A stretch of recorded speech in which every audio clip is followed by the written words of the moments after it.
enough, able to face the weight of civil litigation. Sometimes it takes years to recuperate from the horror that occurred. Why should the government say, well, we're setting an arbitrary time when you are able to pursue your case? Our law makes clear that abusers and those that enabled them cannot escape responsibility by running out the clock. It makes clear that the law will empower survivors to pursue justice, and it recognizes something survivors have always known. Time does not erase harm. Time does not erase harm. Jeffrey Epstein depended on silence and fear, on a system that protected power instead of protecting people. Today we are saying no more. This bill carries Virginia Giuffre's name because she spoke when so many were told not to. And because her story and the story of the survivors standing here today, and we salute you again, all of you, for your courage. These nice faces. It shouldn't have happened to you. It shouldn't have happened to you. So, no survivor should ever be told again that the law failed them and that time mattered more than truth. The survivors of Jeffrey Epstein have waited long enough.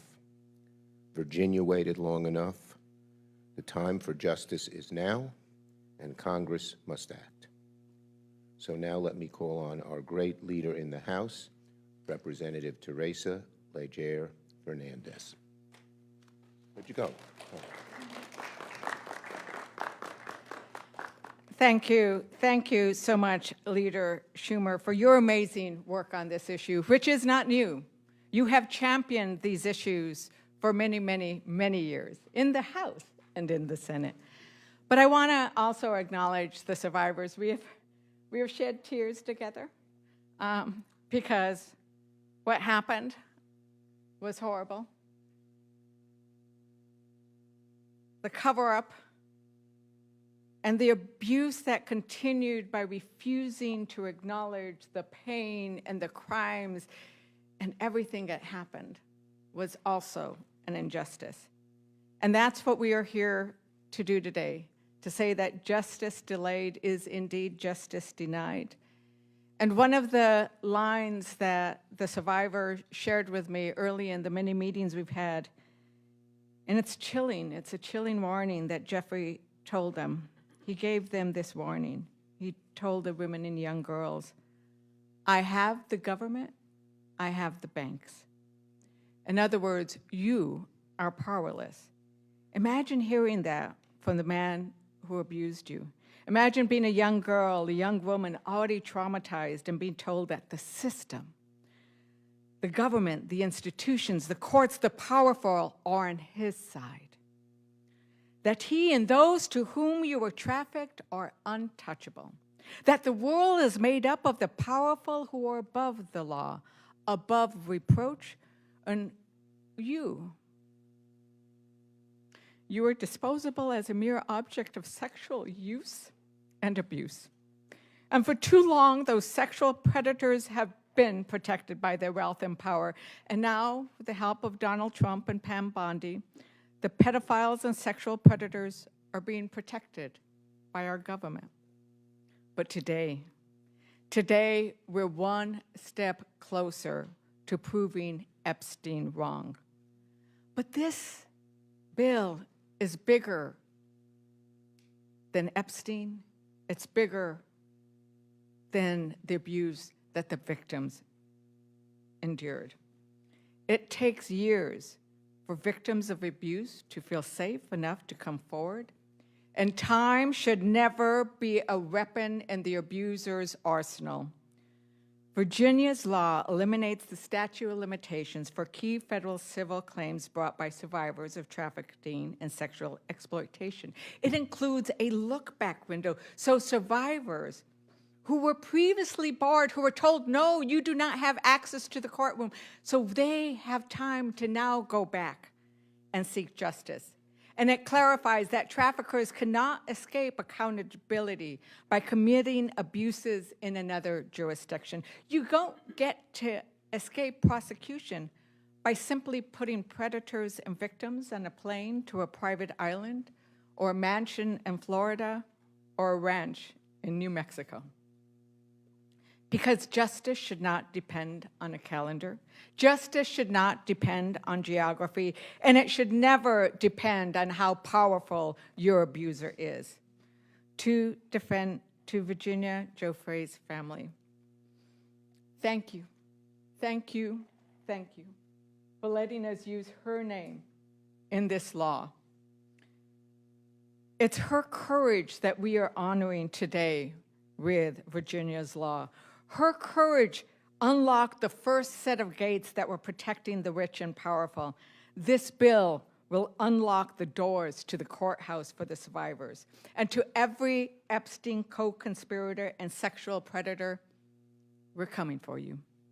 And to Donald Trump and Pam Bondi, how dare you? How dare you use the Department of Justice, a government agency which by its name is intended to bring justice, to use it to prevent justice, to protect yourself and that predatory circle of abusers. And so I join with the senator and with the leader. Yes, let's pass this bill. Let's prove Epstein wrong. And now I want to recognize, as I was talking to Sky and Amanda Roberts, we talked about how they couldn't have imagined that this day would come. And we talked about how, yes, it's been a long journey. But before Virginia, there was one of those big arroyos or chasms that you see in New Mexico, right? There was no way to cross it. But what Virginia did was build a bridge. And now we are crossing that bridge because of the bravery and the words and the wisdom.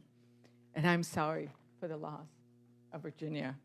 But she has left something so powerful for all victims. And so I now like to recognize Sky and Amanda Roberts.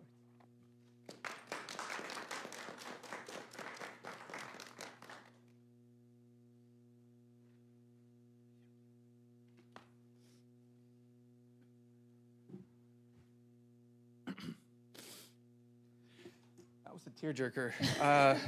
I am the crier in my family. I'm just going to throw that out there. So, all right. Hello, everyone. My name is Sky Roberts, and I am the brother of Virginia Roberts Juffrey.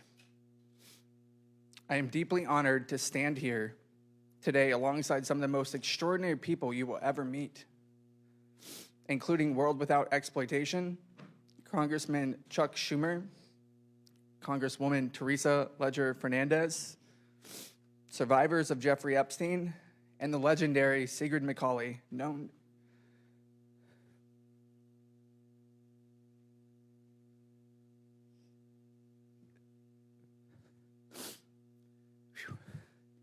to many of us as Siggy.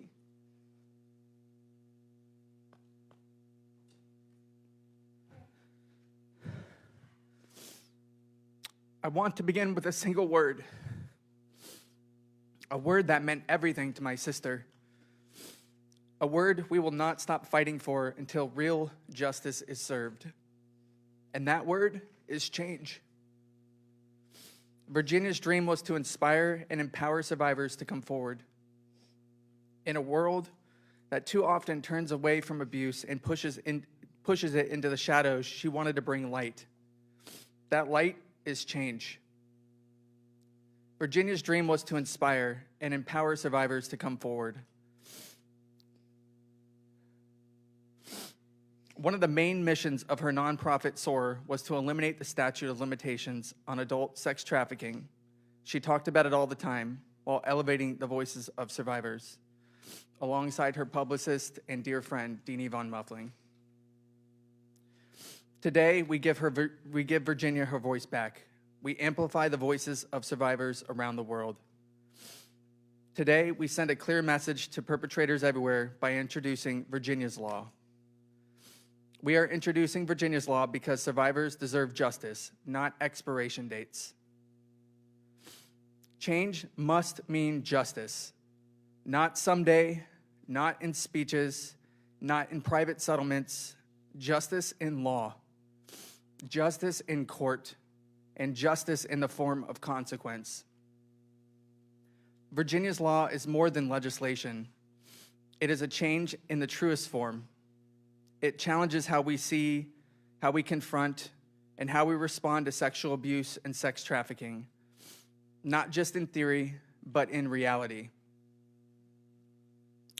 We do not take this moment lightly. We are holding an overwhelming mix of grief, loss, and pride. And if our voices shake and our tears fall, it is only because of the depth of our love for our sister. Grief without action is another kind of silence, and Virginia did not survive what she survived just to be silenced again. And with that, I'd like to turn that over to my wife, Amanda.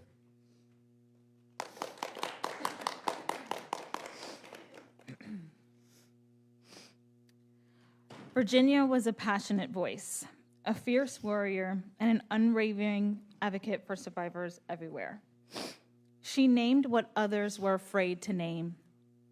She stood up to wealth, status, and power, and she proved that having money does not guarantee exoneration in the eyes of the court. Virginia's purpose was always to create lasting change. Her truth and resilience helped spark a monumental shift in how survivors are seen and heard. But she also knew cultural change is not enough. She saw the legal gaps survivors fall through, and she was determined to close them at the legislative level. Her wish was clear: to reform the statute of limitations. When a child, teenager, or adult experiences sexual abuse, it is a profound violation of both the body, mind, and spirit. The mind often protects itself in the only ways it can, through denial, disassociation, and silence. It can take years, even decades, before the walls of trauma begin to crack, and a victim can truly understand what happened. It takes time to unlearn grooming. It takes time to release the shame that never belonged to them in the first place. Statistically, many survivors do not disclose until around the age of 40. Virginia understood this not as a theory, but as a lived experience. Virginia's law does more than honor her legacy. It protects the future of every survivor.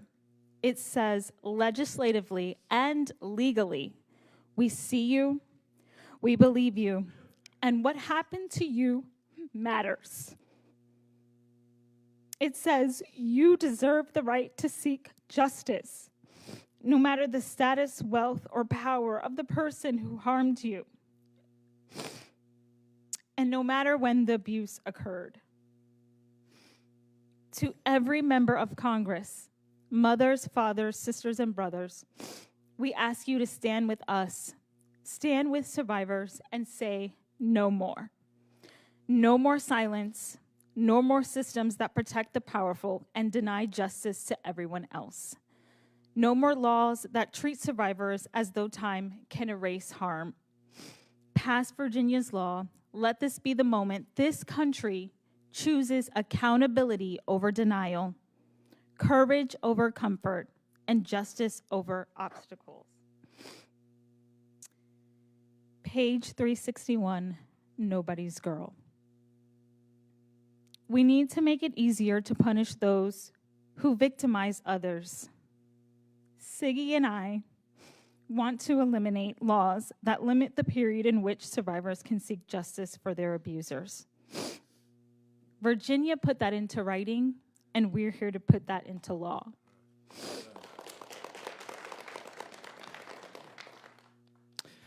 And with that, Siggy, that's what we're here to do today.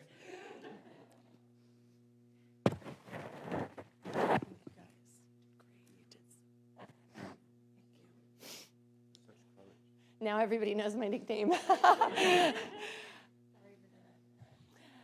The this is really a watershed moment for survivor rights, the announcement of Virginia's law. And as you heard today, the genesis of that law is to get rid of the statute of limitations so that survivors can work on their own timeline. With the passage of this law, no longer can abusers weaponize the clock. Survivors can act when they're ready to act. As you heard, and as Virginia and I both experienced together, many survivors don't come to terms with their abuse until many, many years later. And they deserve the right to be able to bring an action when they're ready. That's what this law does. It is heartbreaking to be here announcing this without her. But I will tell you that her voice is being heard loud and clear. She is saying, all Americans, Democrats, Republicans, independents, all Americans need to come together and pass this law. It's the right thing to do. It's the thing we need to do now. So please, pass Virginia's law. Now I'm gonna let Rebecca Zipkin come up from World We. Without this group, we wouldn't be here, so we're all very grateful for that.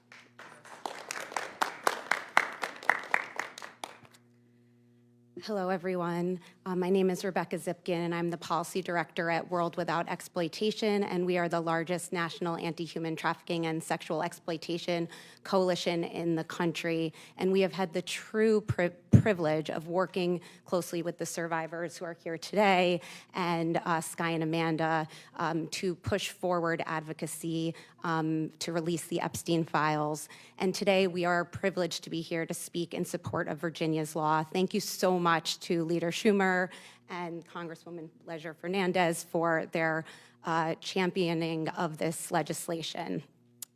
Today, we're here to support Virginia's law named Virginia Roberts Juffray, whose courage helped expose one of the most far-reaching sex trafficking networks in modern history. Virginia's story is not just about one man. It's about a system of wealth, power, and protection that allowed abuse to continue for years while survivors were silenced, disbelieved, or legally shut down. Virginia spoke the truth, and she paid the price for it. She did so knowing that accountability might never come, not because the abuse didn't happen, but because the law said it was too late. That is why eliminating the statute of limitations for civil claims by adult survivors of sex trafficking is so critical. Trafficking is not a single moment of harm. It is a prolonged, coercive, and deeply traumatizing experience. Survivors often cannot name what happened to them as abuse until years later.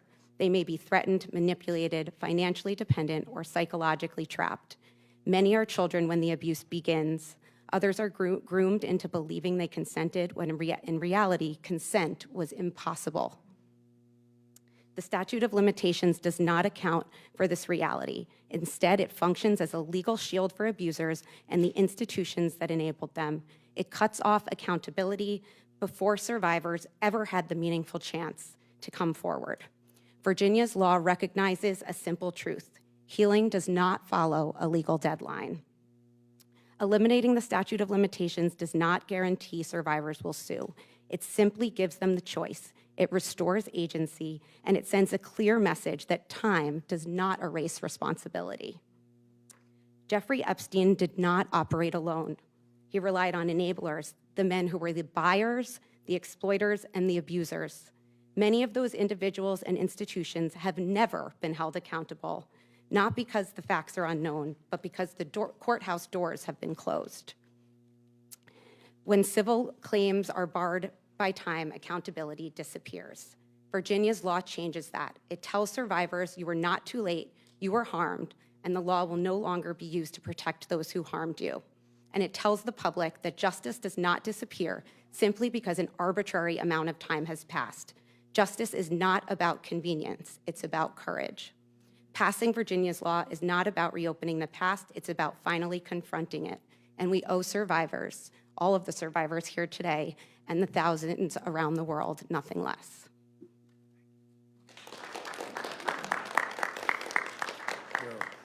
Let me say to Sky and Amanda. So the Bible tells us when something terrible happens to people, the natural inclination is to curse the darkness, to turn inward, be angry. But the Bible also tells us it's like angelic to light a candle, to create light, to prevent what happened to your loved one from it happening to anyone else. You are lighting a candle. We thank you. Okay, we'll take questions on this subject. Yes. Thank you very much. Mark Stone from Sky News in the United Kingdom. Thank you for inviting me here. That was a great article.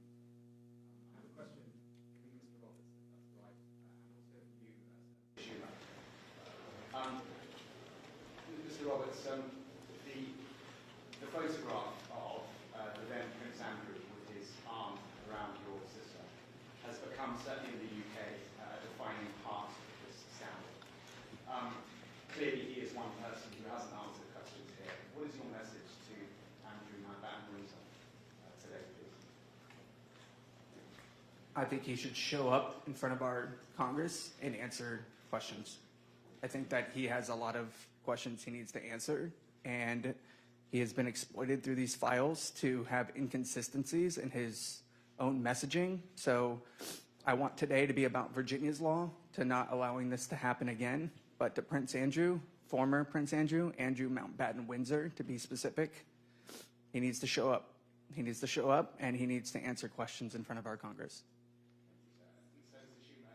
I agree. He ought to, same thing as what Sky said. He ought to show up and show up now. Yes. Question for you both and the survivors in general. Do you believe that current officials, including Howard Lutton, the Commerce Secretary, should resign given their proven ties and connections to Epstein? I think we are far behind the UK when it comes to social justice. I think that I think that we are starting to see a form of social justice here, and this is exactly why Virginia's law is so important, because legislatively it says that they can no longer hide, and that's where we're going to focus, the change that we can create. Yes. We are wondering when you plan to go down to the Department of Justice to do some of the files, and what you plan to look for to Look, the whole file should be released completely. We got them to agree to let people come down. We have to make an appointment, and a number of my colleagues and I are considering doing that very soon. What are you going to look for? Everything. What's not disclosed, period.